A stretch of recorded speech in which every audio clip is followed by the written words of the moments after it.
안녕하세요. 호시마마 유민지입니다. 오늘도 공포라디오 시간이 돌아왔는데 요즘 날이 진짜 너무 많이 더워졌잖아요. 더운 날에는 역시 남량 특집이 최고죠. 자, 제가 오늘 준비한 사연은 김민정님이 직접 보내주신 사연인데요. 우리 민정님은 친구들 사이에서 별명이 하나 있었다고 합니다. 바로 역사 덕후라고 하는데요. 어릴 때 꿈이 역사학자였을 정도로 역사에 관심이 무척이나 많고 한국사는 물론이고 또 우리나라의 문화재나 고궁에 관해서도 공부하는 걸 굉장히 좋아하시는 분이라고 합니다. 오늘 얘기는 역사 덕후인 민정 씨가 덕수궁의 석조전이라는 곳을 투어하다가 직접 접한 귀신에 대한 실제 경험담입니다. 덕수는 덕이 높고 오래 산다는 뜻이라고 하는데요. 순종이 아버지인 고종에게 장수를 빌며 내린 궁호라고 합니다.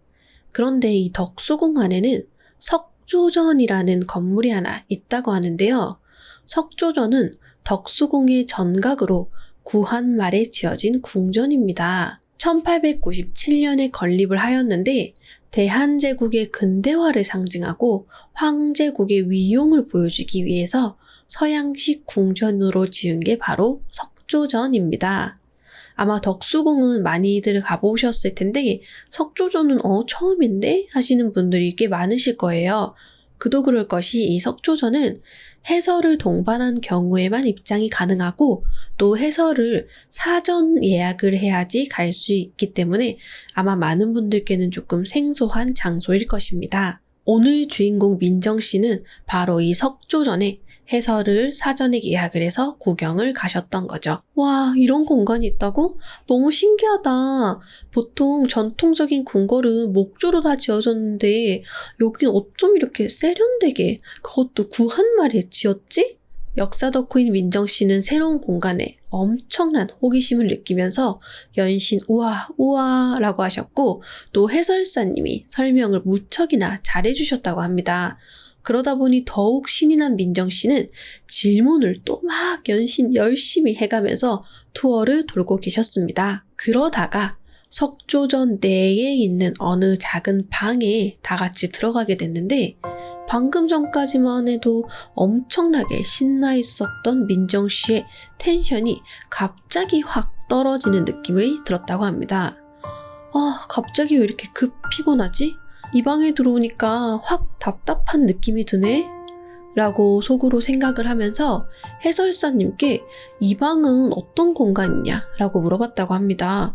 그런데 방금 전까지만 해도 정말 모든 공간에 대해서 다 설명을 해주시고 해설을 해주시던 분이 갑자기 갸웃거리면서 이곳은 어떤 용도로 누가 썼는지 기록되어 있는 게 사실 없기 때문에 모른다 라고 대답을 하셨다고 하는데요.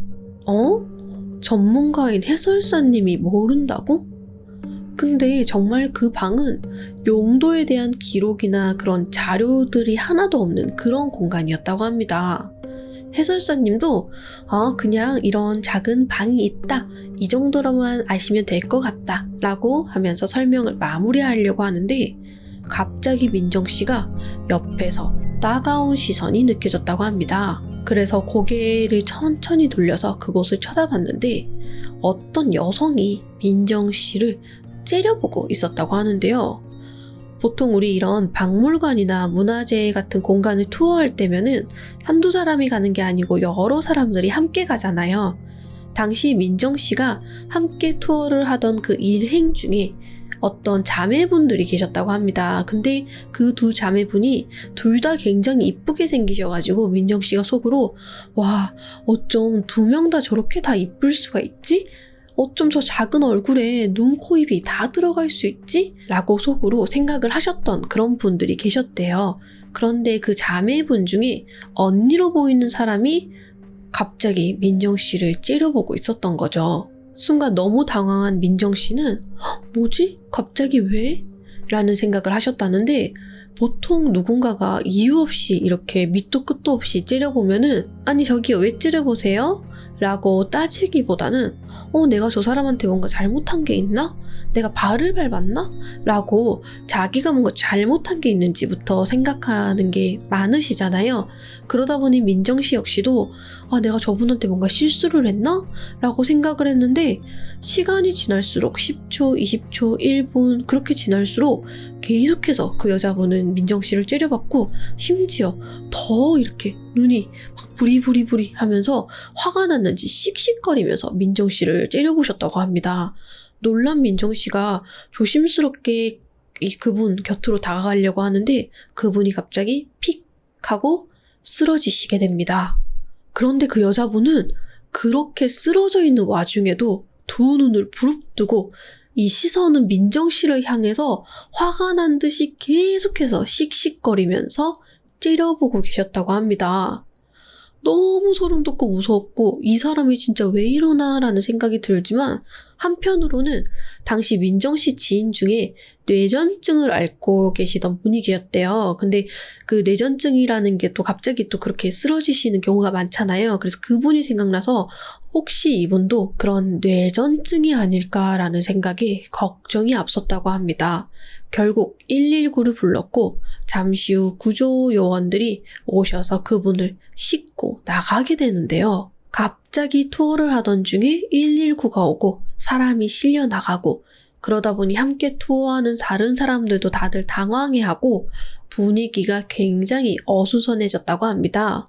그런데 민정씨가 그 어수선한 분들을 이렇게 둘러보는데 유독 딱 한 분, 해설사님이 굉장히 태연하게 계셨다고 합니다.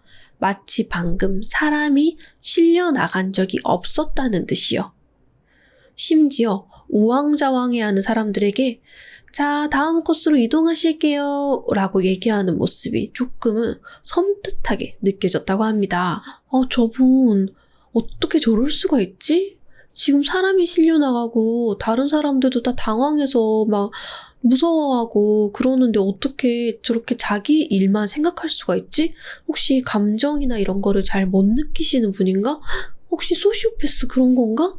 라고 생각을 할 정도로 그분이 정말 아무렇지 않게 막 다음 코스로 가실게요. 다들 줄 서세요. 이렇게 하고 계시더래요. 다른 분들 역시도 얘기를 하진 않으셨겠지만 아니 이런 상황에서 투어를 계속 하겠다고? 라는 표정으로 해설사님을 쳐다봤다고 합니다. 그러자 해설사님이 웃으면서 이렇게 얘기하셨다고 하는데요. 여러분 너무 걱정하지 마세요. 저희는 워낙 자주 있는 일이라서요. 네? 그게 무슨 말이에요? 걱정하실 거 없고요. 저분들은 아마 무사히 잘 귀가하실 거예요. 라는 알 수 없는 얘기를 하셨다고 합니다. 그러자 사람들은 그게 무슨 소리냐? 이게 자주 있는 일이라니 이게 뭐 문제가 있는 건가요? 라고 물었다고 합니다. 그러자 해설사님은 예쁘고 날씬하고 젊은 여성분들이 오시면은 평소에 아무리 건강한 분이라고 해도 가끔 저렇게 기절하는 분들이 계십니다.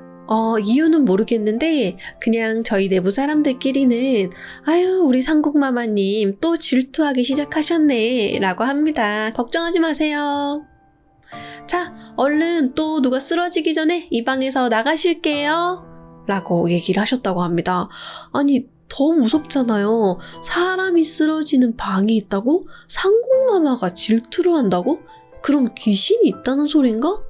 투어를 하던 분들은 더 당황하기 시작하셨다고 합니다. 결국 투어는 다른 곳까지 다 이제 마무리를 하고 끝났고 그 상국마마는 미궁으로 다들 머릿속에 물음표만 남긴 채 투어는 끝이 났다고 합니다. 당시에 민정씨가 얼마나 충격과 공포가 크셨으면은 집으로 돌아오고 나서도 자신을 째려보던 그 여성의 그 표정과 그 눈빛이 계속해서 기억에 남아가지고 급하게 그림으로 그걸 그려보셨다고 하는데요.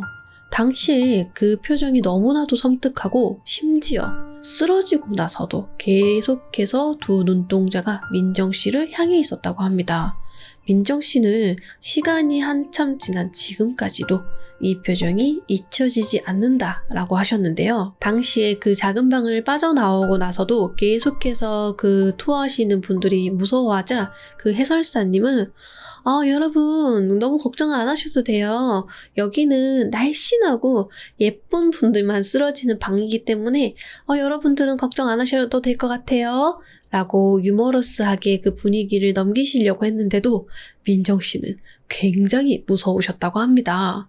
그래서 이분이 평소에 고궁도 좋아하고 옛날 귀신 얘기도 굉장히 좋아하는 그런 호기심 많은 여성이었는데 이날 이후로 그런 뭔가 옛날 귀신 얘기라든지 옛날 괴담이라든지 그런 호기심이 싹 사라지셨다고 합니다. 오늘 얘기는 여기까지입니다. 민정 씨는 이 사연과 함께 진짜 이런 일이 일어날 수 있는 것인지를 저에게 물어보셨는데요. 당연히 기운을 직접 보고 느낄 수 있는 제 입장에서는 결코 허무맹랑한 얘기는 아닙니다. 심지어 해설사님이 그렇게까지 얘기하셨을 정도면은 굉장히 그런 일이 자주 빈번하게 일어났다는 건데 민정 씨의 이 이야기로 제가 추정컨대 아마 쓰러지시는 분께 잠깐 빙의가 됐던 게 아닐까라는 생각이 듭니다. 그러니까 빙의가 되다 보니까 빙의된 귀신이 민정 씨한테 꽂혀서 그 귀신이 민정 씨를 그렇게 째려본 게 아닐까라고 조금은 추측해 볼 수가 있겠는데요. 자, 그리고 해설사님이 여기는 이쁘고 날씬한 사람들이 주로 쓰러진다 라는 얘기를 하셨는데 그럼 왜 예쁘고 날씬한 사람일까? 얘기로 봤을 때는 사실 상궁마마 귀신이 이렇게 이쁜 사람들을 질투하다 보니까 그 공간에 오는 예쁜 사람들에게 빙의된다라고 볼 수가 있겠는데요. 사실은 이거는 예쁘다고 해서 다 빙의가 되는 건 아니고요. 그래서 왜 우리 폐가나 이런 귀신이 많이 나오는 장소에 가도 귀신을 볼 확률이 높은 거지 거기에 방문하는 모든 사람들이 다 귀신을 보는 건 아니거든요. 이 얘기인 즉슨 귀문이 열리지 않으면은 귀신이 난리를 쳐도 타격감이 전혀 없다. 따라서 빙의가 되려면은 귀문이 조금이라도 열려있는 사람이어야지 가능하다. 그렇기 때문에 거기는 날씬하고 이쁘기도 하지만 이런 귀문까지 열려있는 사람들이 주로 쓰러지거나 어떠한 기운의 영향을 받거나 할 확률이 높다. 그러면 민정 씨 역시도 제가 아까 봤을 때는 사연으로 봤을 때는 그 공간에 들어갔을 때 갑자기 확 답답해지고 뭔가 숨이 조금은 막히는 듯한 느낌을 받으셨다라고 적혀 있었는데 민정 씨도 사실은 그런 귀문이 살짝 열리신 분이지만 그 귀문이 아마 그 자매분의 언니보단 조금 덜 열려있다 보니까 그 언니한테 확 붙은 게 아닐까. 그러니까 당연히 그 귀신이 이렇게 빙의된 상태에서 민정 씨를 좀 더 째려본 거겠죠. 그렇게 좀 추정해 볼 수 있겠습니다. 자, 그래서 실제로 이렇게 귀신이 자주 빈번하게 등장을 하고 사람이 순간적으로 빙의가 될 수 있는 이런 강한 기운이 있는 곳에 가면은 이렇게 평소에는 내가 귀문이 열린지 몰랐다가도 이런 강한 기운에 의해서 순간적으로 빙의가 충분히 될 수가 있다. 자, 오늘 얘기는 여기까지고요. 저도 석조전에 가본 적은 사실 한 번도 없긴 하지만 오늘 이 얘기를 들으니 사실 엄청나게 궁금해지긴 하는데요. 아마 댓글에 또 제가 직접 다녀오겠습니다 이런 분들이 많으실 것 같은데 아니야, 또 몰라. 또 무서워서 안 가실 수도 있고. 자, 어쨌든 간에 덕수궁의 석조전에 자료가 없는 이 미궁의 작은 방 안에는 과연 정말로 질투가 많은 상궁마마 귀신이 있는 걸까요?